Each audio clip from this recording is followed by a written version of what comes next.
Alright gang, so of course everybody knows about the current worldwide health situation and all the things that are going on with that. So what we have here today is preparations for shelter in place. We're going to start with rice. You always got to have your basics. Got to have your basics. These staples are more than enough to feed lots of people. The minimum things that you would need to survive. That's why they're called staples. Not staples for putting paper together.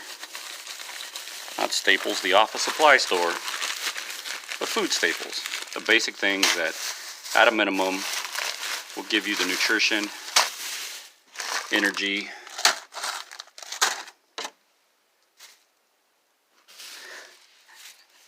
and life that you need to shelter in place to survive a food shortage, a shelter in place, a quarantine, a health scare, any of those kinds of things. So starting with rice. Now the rice is a basic. Throughout the world, everybody has it, everybody eats it, and it'll feed you. A 2-pound bag will feed you, what is that? Probably 4 cups, 5 cups per bag. And 1 cup is about 3 servings. So here we have 24-pound bags, 24 pounds of rice. Now, getting a jump on this because people are going to start panicking before very much longer. Is it necessary for me to have purchased all of these items right now? Probably not. On the flip side of that coin, however, a lot of stuff is already out in a lot of places. The grocery stores are getting hit first. I did not actually go to a grocery store in this situation because they're already getting wiped out. So the next thing we have is pasta. Now, I'm sorry it's dark, you can't really see too well.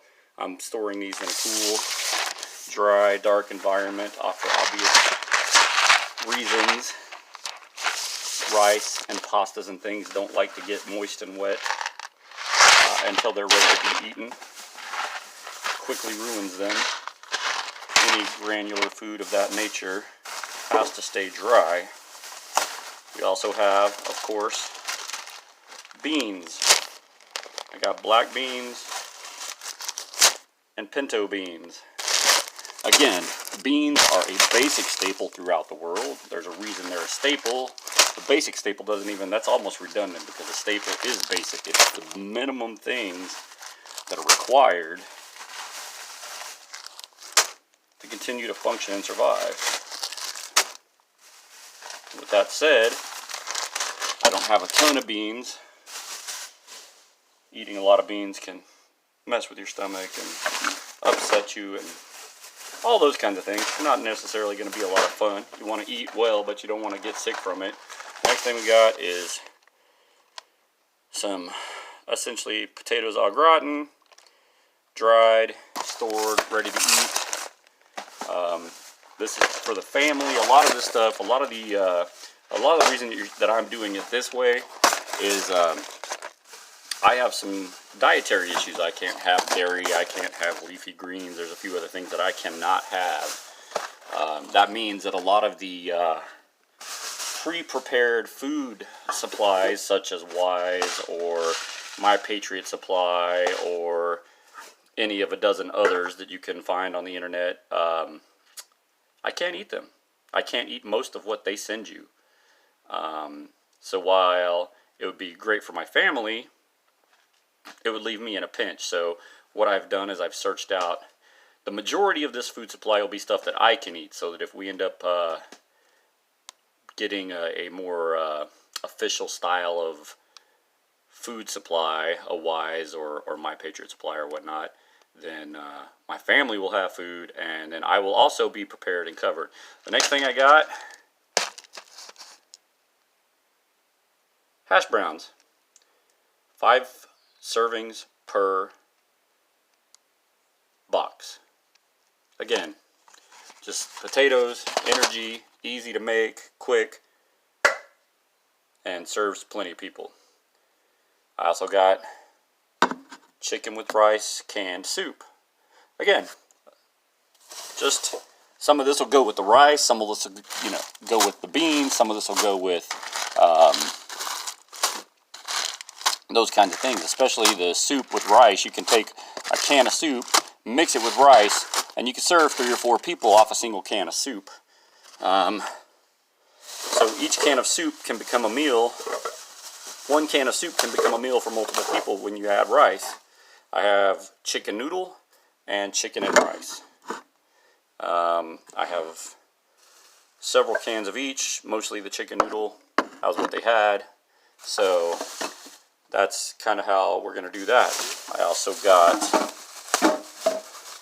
pasta sauces, because if you're going to be sheltering in place and eating, you should at least have flavor and enjoy what you're eating. It doesn't have to be bland, and it doesn't have to feel like survival food. It doesn't have to feel like, an MRE.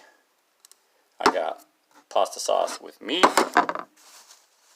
and I got garlic and herbs. So we got plenty of variety there. Lots of soups, lots of that kind of nature. Of course, another big staple that if you can get it, you need to get it.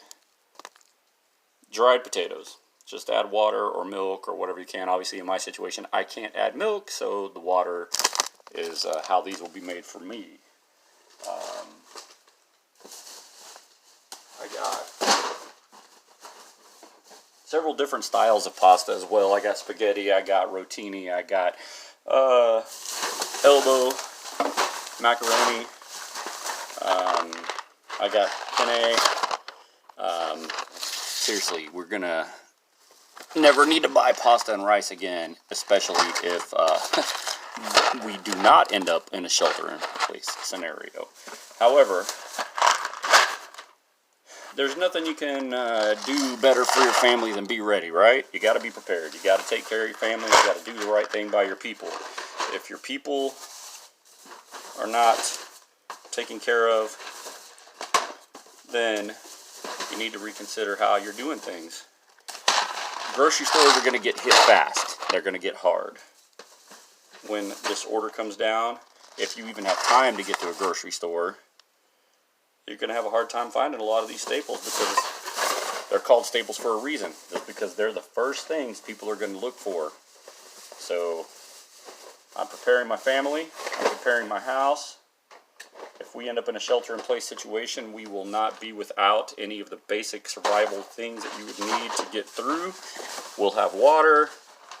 We'll have those kinds of things. We'll have rice, beans, pasta, sauces, sugar, salt, water.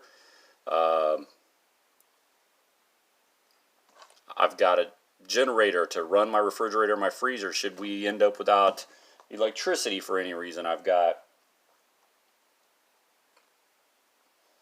all of the basic essentials. I can cook without electricity. I can cook without gas. I can take care of water needs from any source. So these are just basic things that you need to do to survive. So I just thought I'd share a little bit about what we're doing to get prepared. And the great thing about this stuff is it's a staple. You're going to eat it whether you end up in shelter in place or not. So it's not being wasted if you end up not sheltering in place. Because now we don't have to go to the store for some of this stuff for a long time if we end up not in shelter in place. If we end up in shelter in place and we can't go to a store, or all the stores get wiped out because people panic, which is going to happen if we end up in a shelter in place or a quarantine scenario, we're good to go. Temperature controlled place so that they last. Currently I'm storing them in the manufacturer's packaging, boxes, cans, rice and beans obviously are in bags. Next, prepare myself some kind of way to store these items longer term in buckets of some kind. I gotta find some kind of way to do that. I did pick up a few allow me to For example, if I can't find bags, I can empty the rice into these vacuum sealed bags, hit it with the vacuum, seal it up, and keep the moisture out, keep it sealed up, keep it ready to go. So, you know, thinking outside the box on how to keep your family safe and prepared for an unexpected scenario such as this health scare, I'll call it, since that's kind of what they're doing with it in the media. This is likely just not going to be any worse than the flu for most healthy individuals. But the government is already talking about, and it's already being spoken about through health organizations and whatever else about shelter in place. If they're talking about it already and there's only just a few cases in the U.S., it's likely that it's going to become much closer to a reality than we might expect. So, initial preparations are in place. We have the basic essentials. Over the course of the next several days, we will supplement these basic essentials with other things that allow you to function correctly. You need to add fruits. You need to add vegetables. You've got to have lemons. You've got to have oranges. You've got to have some healthy form of vitamin C intake. You've got to have protein. You've got to have carbohydrates for energy. If you end up without air conditioning or heating, you've got to have some kind of way to keep your family warm.